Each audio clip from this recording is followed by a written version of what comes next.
This is an indie podcaster production.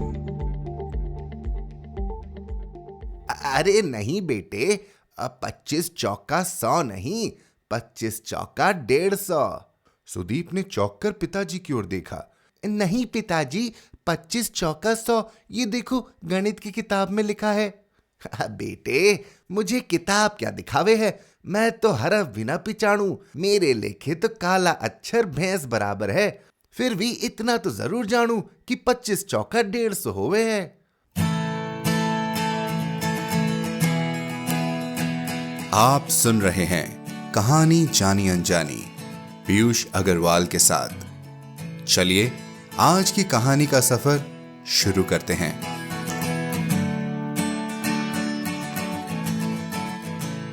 नमस्कार दोस्तों। तो 5 4 3 2 1 का काउंटडाउन शुरू हो चुका है, हमारी 150 कहानियां पूरी होने और ये सीजन खत्म होने में। जी, और जैसे जैसे ये वक्त पास आ रहा है, हमें आपसे हर हफ्ते ना मिल पाने का डर भी सता रहा है। पर क्या आप भी हमें उतना ही मिस करेंगे जितना हम आपको?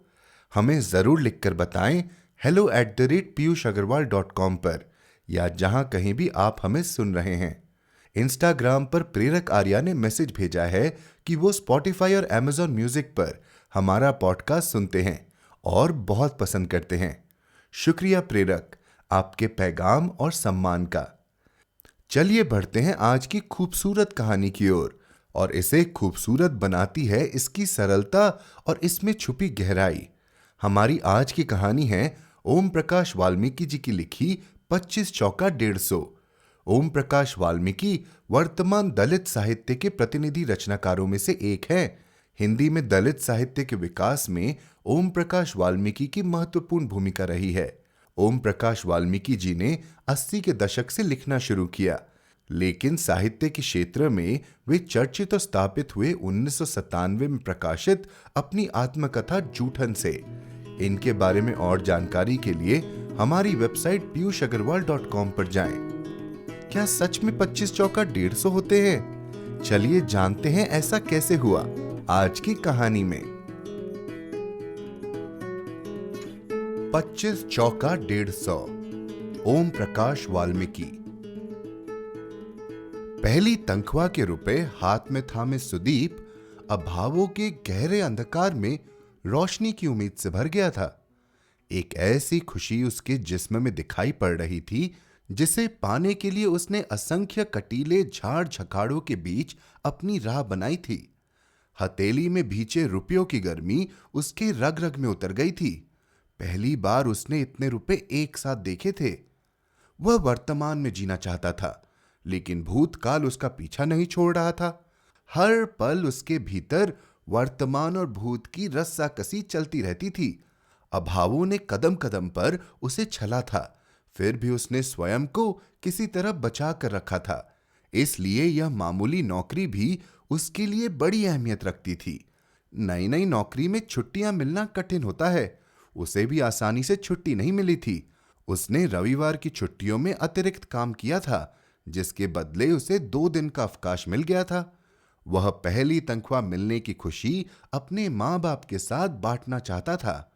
स्कूल की पढ़ाई और नौकरी के बीच समय और हालात की गहरी खाई को वह पाट नहीं सकता था। फिर भी खाई के बीच जो कुछ भी था, उसे सांत्वना देकर उसकी पीड़ा को तो वह कम कर ही सकता था। सुख दुख के चंद लम्हे आपस में बांटकर पीड़ा कम हो जाती है। उसने इस पल के इंतजार में एक लंबा सफर तय किया था। ऐसा सफर जिसमें दिन रात और मान अपमान के बीच अंतर ही नहीं था। शहर से गांव तक पहुंचने में 2-2.5 घंटे से ज्यादा का समय लग जाता था। इसलिए वह सुबह ही निकल पड़ा था। बस अड्डे पर आते ही उसे बस मिल गई थी। बस में काफी भीड़ थी। बड़ी मुश्किल से उसे बैठने की जगह मिल पाई थी। कंडक्टर किसी यात्री पर बिगड़ रहा था। इस सामान को उठाओ, छत पर रखो, आने जाने का रास्ता बंद ही कर दिया है। किसका है ये सामान? कंडक्टर ने ऊंचे और कर्कश स्वर में पूछा।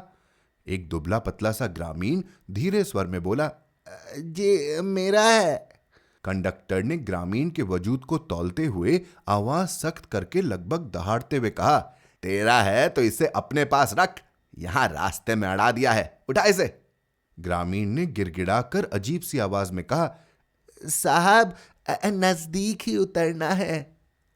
सुदीप जब भी किसी को गिड़गिड़ाते देखता है तो उसे अपने पिताजी की छवि याद आने लगती है।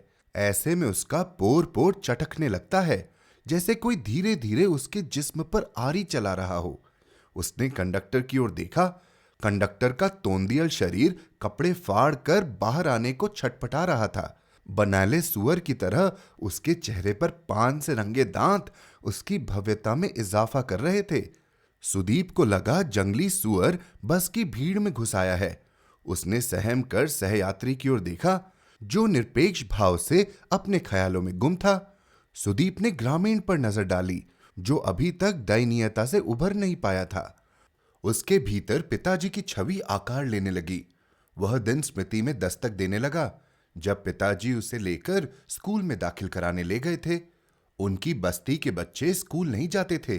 पता नहीं पिताजी के मन में यह विचार कैसे आया कि उसे स्कूल में भर्ती कराया जाए, जबकि पूरी बस्ती में पढ़ाई लिखाई की ओर किसी का ध्यान नहीं था।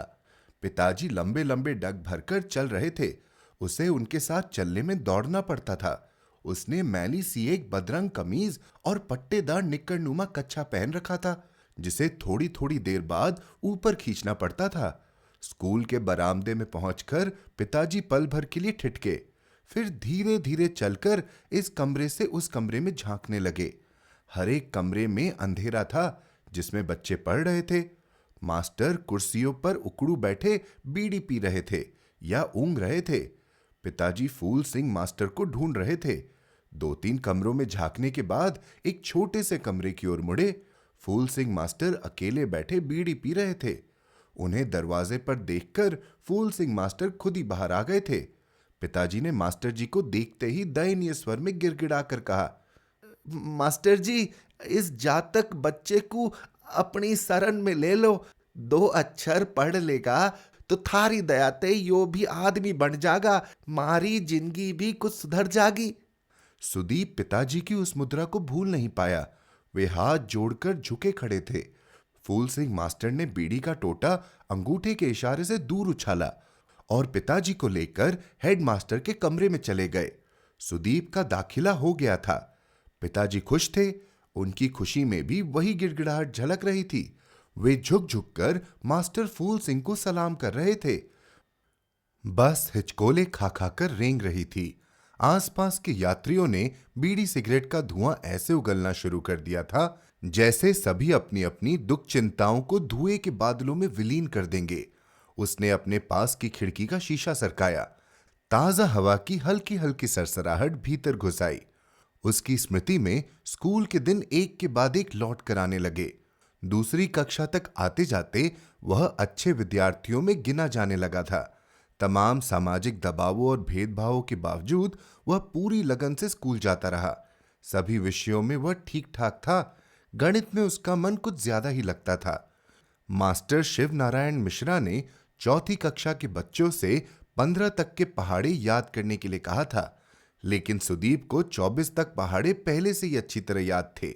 मास्टर शिव नारायण मिश्रा ने शाबाशी देते हुए 25 का पहाड़ा याद करने के लिए सुदीप को कहा। स्कूल से घर लौटते ही सुदीप ने 25 का पहाड़ा याद करना शुरू कर दिया। वह जोर जोर से ऊंची आवाज में पहाड़ा कंठस्थ करने लगा। 25 एकम 25, 25 दूनी 50, 25 तिया 75, 25 चौका 100। पिताजी बाहर से थके हारे लौटे थे। उसे 25 का पहाड़ा रटते देखकर उनके चेहरे पर संतुष्टि भाव तैर गए थे। थकान भूलकर वे सुदीप के पास बैठ गए थे। वैसे तो उन्हें 20 से आगे गिनती भी नहीं आती थी, लेकिन 25 का पहाड़ा उनकी जिंदगी का अहम पड़ाव था, जिसे वे अनेक बार अलग अलग लोगों के बीच दोहरा चुके थे। जब भी उस घटना का जिक्र करते थे, उनके चेहरे पर एक अजीब सा विश्वास चमक उठता था। सुदीप ने 25 का पहाड़ा दोहराया और जैसे ही 25 चौका 100 कहा, अरे नहीं बेटे, 25 चौका 100 नहीं, 25 चौका 150। उन्होंने पूरे आत्मविश्वास से कहा। सुदीप ने चौंक कर पिताजी की ओर देखा। समझाने के लहजे में बोला, नहीं पिताजी, 25 चौका 100, ये देखो गणित की किताब में लिखा है। बेटे, मुझे किताब क्या दिखावे है, मैं तो हरफ बिना पिचाणू, मेरे लेखे तो काला अक्षर भैंस बराबर है। फिर भी इतना तो जरूर जानू कि 25 चौका 150 होवे है। पिताजी ने सहजता से कहा, किताब में साफ साफ लिखा है 25 चौका 100। सुदीप ने मासूमियत से कहा, अरे तेरी किताब में गलत भी तो हो सके, नहीं तो क्या चौधरी झूठ बोलेंगे। तेरी किताब से कई थड्डे बड़े आदमी हैं चौधरी जी, उनके धोरे तो ये मोटी मोटी किताबें हैं। वह जो तेरा हेडमास्टर है वह भी पांव छुए है चौधरी जी के। पडेर भला वो गलत बताएंगे, मास्टर से कहना सही सही पढ़ाया करे। पिताजी ने उखड़ते हुए कहा, पिताजी किताब में गलत थोड़े लिखा है। सुदीप रुआसा हो गया। तू अभी बच्चा है, तू क्या जाने दुनियादारी। 10 साल पहले की बात है, तेरे होने से पहले तेरी महातारी बीमार पड़ गई थी, बचने की उम्मीद ना थी। शहर के बड़े डॉक्टर से इलाज करवाया था, सारा खर्च चौधरी ने ही तो दिया था, पूरा 100 का पत्ता। ये लंबा नीले रंग का नोट था। डाकघर की फीस, दवाइयां सब मिलाकर 100 रुपए बने थे। जब तेरी माँ ठीक ठाक होके चालन फिरन लागी तो मैं 4 महीने बाद चौधरी जी के हवेली में गया। दुआ सलाम के बाद मैंने चौधरी जी से कहा, चौधरी जी मैं गरीब आदमी हूं, थारी मेहरबानी से मेरी लुगाई की जान बच गई। वह जी गई, वरना मेरे जातक वीरान हो जाते। तुमने 100 रुपए दिए थे, उनका हिसाब बता दो, मैं थोड़ा थोड़ा करके सारा कर्ज चुका दूंगा। एक साथ देने की तो मेरी हिम्मत ना है चौधरी जी। चौधरी जी ने कहा, मन ने तेरे बुरे वक्त में मदद करी तो इब तू ईमानदारी ते सारा पैसा चुका देना। 100 रुपये पर हर महीने 25 चौका 150। तू अपना आदमी है, तेरे से ज्यादा क्या लेना। 150 में से 20 रुपए कम कर दे, 20 रुपए तुझे छोड़ दिए, बचे 130। 4 महीने का ब्याज 130 अभी दे दे, बाकी रहा मूल जब होवेगा दे देना, महीने के महीने ब्याज देते रहना। इस बता बेटे, 25 चौका 150 होते हैं या नहीं। चौधरी भले और ईमानदार आदमी हैं जो उन्होंने 20 रुपए छेल दिए, नहीं तो भला इस जमाने में कोई छोड़े है। अपने शिव नारायण मास्टर के बाप बड़े मिसिर जी को ही देख लो, एक ढिल्ला भी न छेड़े है, ऊपर से विगार अलग ते करावे है, जैसे विगार उनका हक है। दिन भर में गोड्डे टूट जा, मजूरी के नाम पे खाली हाथ, ऊपर ते गाली अलग। गाली तो ऐसे दे हैं जैसे वेद मंत्र पढ़ रहे हो। सुदीप ने 25 का पहाड़ा दोहराया। 25 एकम 25, 25 दूनी 50, 25 तिया 75, 25 चौका 150। अगले दिन कक्षा में मास्टर शिव नारायण मिश्र ने 25 का पहाड़ा सुनाने के लिए सुदीप को खड़ा कर दिया। सुदीप खड़ा होकर उत्साहपूर्वक पहाड़ा सुनाने लगा। 25 एकम 25, 25 दूनी 50, 25 तिया 75, 25 चौका 150। मास्टर शिव नारायण मिश्रा ने उसे टोका, 25 चौका 100। मास्टर जी के टोकने से सुदीप अचानक चुप हो गया और खामोशी से मास्टर का मुंह देखने लगा। मास्टर शिव नारायण मिश्रा कुर्सी पर पैर रखकर उकड़ू बैठे थे। बीड़ी का सुट्टा मारते हुए बोले, अबे चूड़े के, आगे बोलता क्यों नहीं, भूल गया क्या। सुदीप ने फिर पहाड़ा शुरू किया। स्वाभाविक ढंग से 25 चौका 150 कहा। मास्टर शिव नारायण मिश्रा ने डांट कर कहा, अबे कालिए, 150 नहीं 100। सुदीप ने डरते डरते कहा, मां साहब पिताजी कहते हैं 25 चौका 150 होवे है। मास्टर शिव नारायण हत्थे से उखड़ गया। खींचकर एक थप्पड़ उसके गाल पर रसीद किया। आंखें तरेर कर चीखा, अबे तेरा बाप इतना बड़ा विद्वान है तो यहां के अपनी मां बीप आया है। साले तुम लोगों को चाहे कितना भी लिखाओ पढ़ाओ, रहोगे वहीं के वहीं, दिमाग में कूड़ा करकट जो भरा है। पढ़ाई लिखाई के संस्कार तो तुम लोगों में आ ही नहीं सकते। चल बोल ठीक से, 25 चौका 100। स्कूल में तेरी थोड़ी सी तारीफ क्या होने लगी, पांव जमीन पर नहीं पड़ते, ऊपर से जबान चलावे है, उलट कर जवाब देता है। सुदीप ने सुबकते हुए 25 चौका 100 कहा और एक सांस में पूरा पहाड़ा सुना दिया। उस दिन की घटना ने उसके दिमाग में उलझन पैदा कर दी। यदि मां साहब सही कहते हैं तो पिताजी गलत क्यों बता रहे हैं? यदि पिताजी सही हैं तो मास्टर साहब क्यों गलत बता रहे हैं? पिताजी कहते हैं चौधरी बड़े आदमी हैं, झूठ नहीं बोलते। उसके हृदय में बवंडर उठने लगा। नर्म और मासूम बाल मन पर एक खरोच पड़ गई थी, जो समय के साथ साथ और गहरा गई थी। किसी ने ठीक ही कहा है, मन में गांठ पड़ जाए तो खोले नहीं खुलती। सोते जागते उठते बैठते 25 चौका 150 उसे परेशान करने लगा। बाल मन की यह खरोच ग्रंथि बन गई थी। जब भी वह 25 की संख्या पढ़ता या लिखता, उसे 25 चौका 150 ही याद आता। साथ ही याद आता पिताजी का विश्वास भरा चेहरा और मास्टर शिव नारायण मिश्रा का गाली गलौज करता लाल लाल गुस्सेल चेहरा। सुदीप दोनों चेहरे एक साथ स्मृति में दबाए 25 चौका 150 की अंधेरी दुर्गम गलियों में भटकने लगा। जैसे जैसे बड़ा होने लगा, कई सवाल उसके मन को विचलित करने लगे, जिनके उत्तर उसके पास नहीं थे। बस अड्डे से थोड़ा पहले एक बड़ा सा गति अवरोधक था, जिसके कारण अचानक ब्रेक लगने से बस में बैठे यात्रियों को झटका लगा। कई लोग तो गिरते गिरते बचे। झटका लगने से सुदीप की विचार तंद्रा भी टूट गई। उसने जेब को छूकर देखा। तनख्वाह के रुपए जेब में सही सलामत थे। बस गांव के किनारे रुकी। बस अड्डे के नाम पर 2-1 दुकानें पान बीड़ी की। एक पेड़ के तने से टिकी पुरानी सी मेज पर बदरंग आईना रखकर बैठ गांव का ही बदरू नाई। नाई से थोड़ा हटकर दूसरे पेड़ तले बैठा गांव का मोची। एक केले अमरूद वाला। बस यही था बस अड्डा। सुदीप ने बस से नीचे उतरकर आसपास नजरें दौड़ाई। बस अड्डे पर कोई विशेष चहल पहल नहीं थी। इक्का दुक्का लोग इधर उधर बैठे थे। वह सीधा घर की ओर चल पड़ा। गांव के पश्चिमी छोर पर 30-40 घरों की बस्ती में उनका घर था। दोपहर होने को आई थी। सूरज काफी ऊपर चढ़ गया था। उसने तेज तेज कदम उठाए। लगभग महीने भर बाद गांव लौटा था। जानी पहचानी चिर परिचित गलियों में उसे अपने बचपन से अब तक बिताए पल गुदगुदाने लगे। इससे पहले उसने कभी ऐसा महसूस नहीं किया था। एक अनजाने से आत्मीय सुख से वह भर गया था। अपना गांव, अपने रास्ते, अपने लोग। उसने मन ही मन मुस्कुराकर कीचड़ भरी नाली को लांघा और बस्ती की ओर मुड़ गया। गांव और बस्ती के बीच एक बड़ा सा जोहड़ था, जिसमें जलकुंभी फैली हुई थी। जलकुंभी का नीला फूल उसे बहुत अच्छा लगता था। इक्का दुक्का फूल दिखाई पड़ने लगे थे। उसने जोहड़ के किनारे किनारे चलना शुरू कर दिया। पिताजी आंगन में पड़ी एक पुरानी चारपाई की रस्सी कस रहे थे। सुदीप को आया देखकर वे उसकी ओर लपके। अचानक क्या बात है?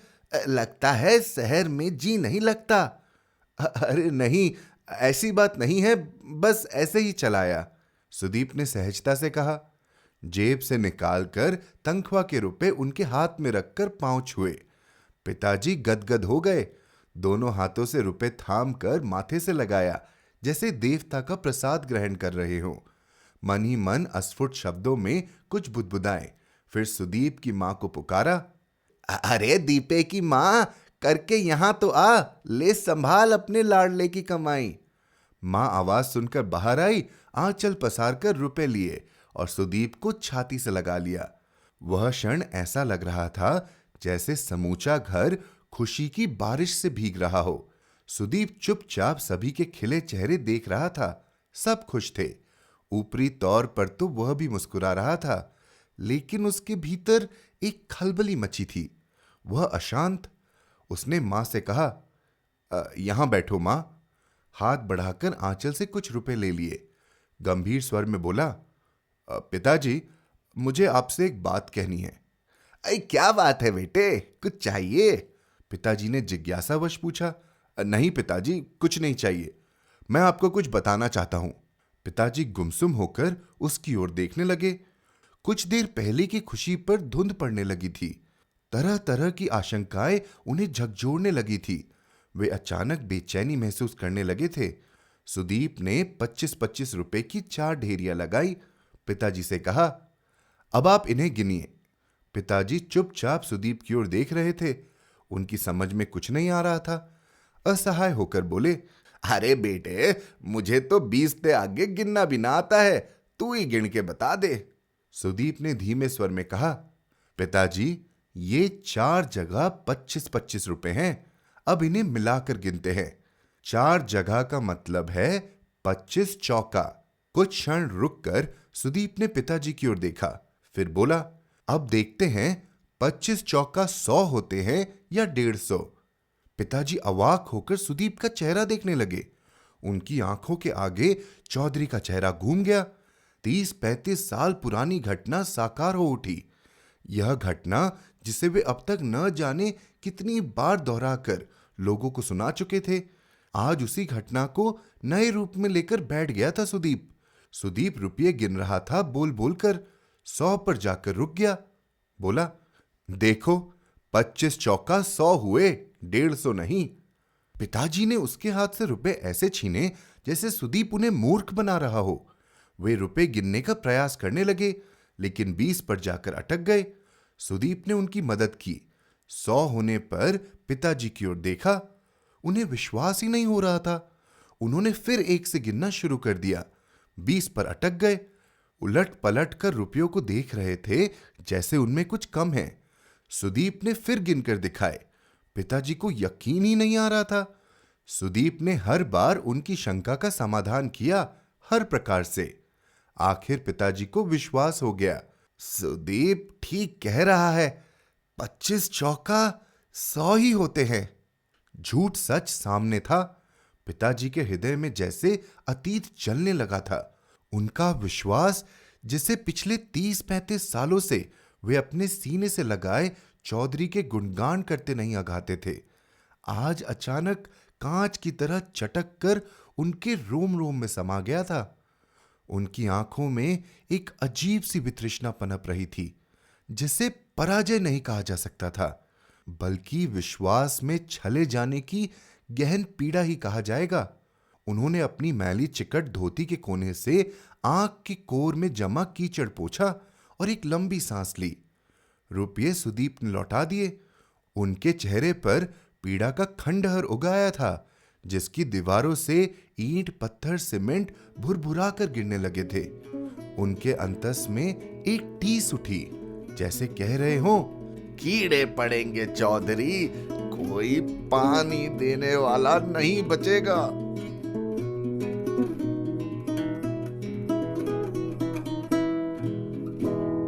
तो दोस्तों, कैसी लगी आपको आज की कहानी? किसी का विश्वास जब टूटता है तो उस दर्द की कोई बराबरी नहीं। आपको क्या लगता है? हमें जरूर लिखकर बताएं hello@piyushagarwal.com पर। आप जहां कहीं भी हमें सुन रहे हैं, सब्सक्राइब बटन पर क्लिक जरूर करें ताकि आप हमारी कोई भी कहानी मिस न कर जाएं। साथ ही एप्पल पॉडकास्ट और स्पॉटिफाई पर हमें रिव्यू और रेटिंग देना न भूलें। मिलते हैं अगले शुक्रवार एक और कहानी के साथ। कहानी जानी अनजानी पॉडकास्ट में अपना योगदान देने के लिए जाएं piyushagarwal.com पर और सपोर्ट द शो लिंक पर क्लिक करें। यह पॉडकास्ट आपके ही योगदान का नतीजा है। आज के एपिसोड की प्रोड्यूसर हैं देवांशी बत्रा।